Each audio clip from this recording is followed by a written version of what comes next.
Hello, greetings. Here is the majestic Antler Flute.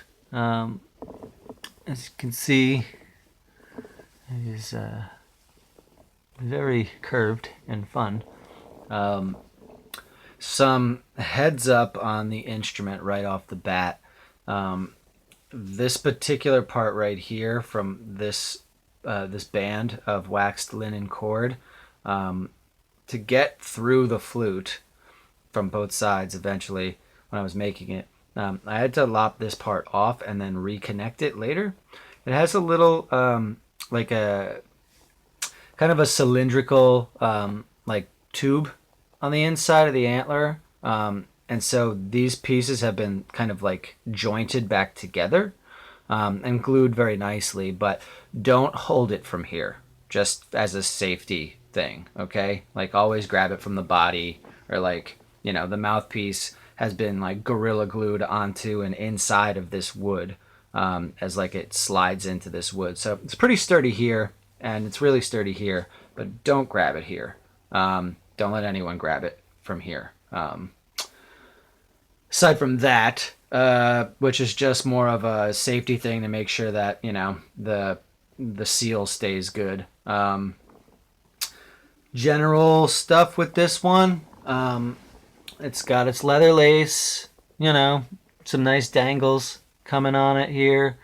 Some nice little turquoise stone in here, and the finger placement is as such. I would say 3 and 3, and right there and right here.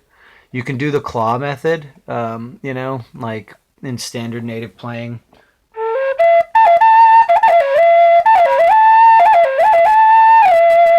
You can do that sort of stuff with this flute. Keeping 4 down and playing the minor pentatonic, which is, as you can see right here. So that would be...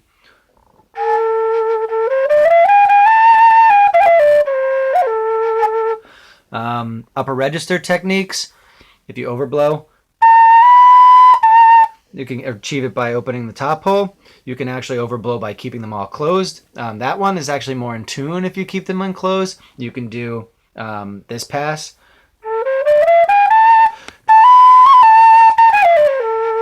So the first 2 notes are like pretty good for upper register for a Native American style flute, especially out of Antler, considering that the bore is imperfect and it's difficult to get imperfect bores to have upper register techniques fully active and also in tune on the green line. So with this piece, there's some really fun perks because of that. The mouthpiece is zebra wood and then some layers of cedar. So it's this. These are both cedar, but this is just a lighter cedar than these cedars.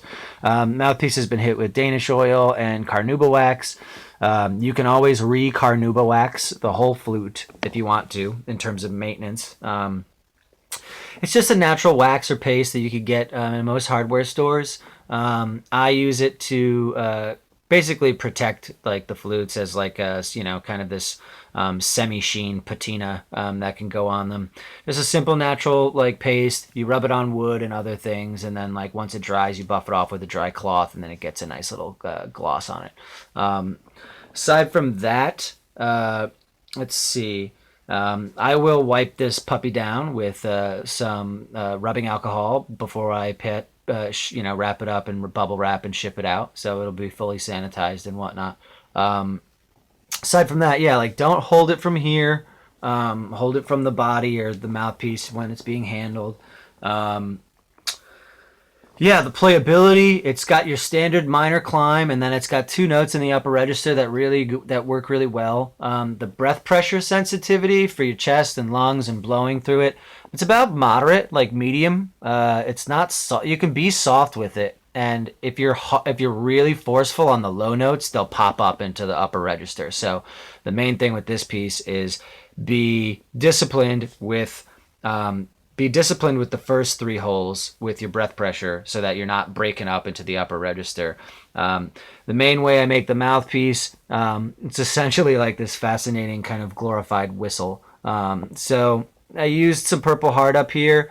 It uses the what most people in the flute world call the chimney block style, which is these little slits that you see covering the fipple rectangle.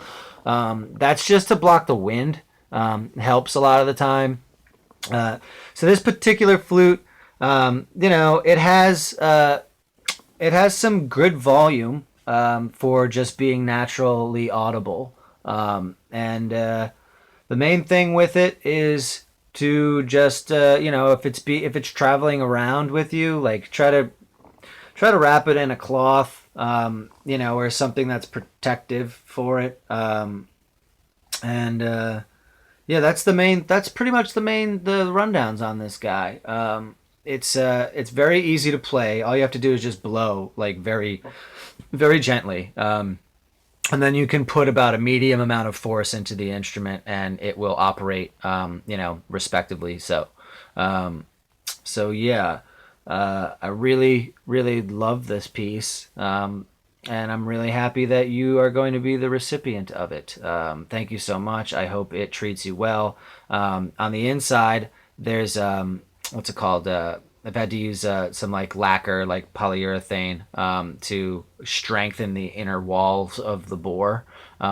So it's since it's a fresh piece, it's still a little, it still has a little bit of a scent, with the antler as well as, some of the lacquer that's on the inside. It'll dissipate over time as long as, the instrument keeps getting played and, it sits in an area where there's good ventilation. It doesn't really smell like too much. It's just like, a natural part of the process. Like the instrument has to dry and has to cure.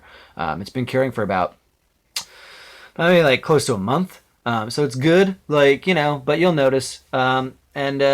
Aside from that, yeah, it's all good here.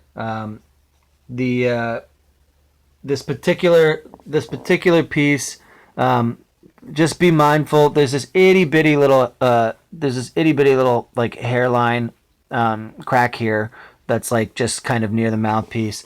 It has been protected with some of the lacquer on the inside.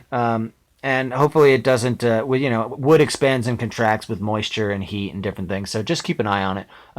It could very easily be, what's it called?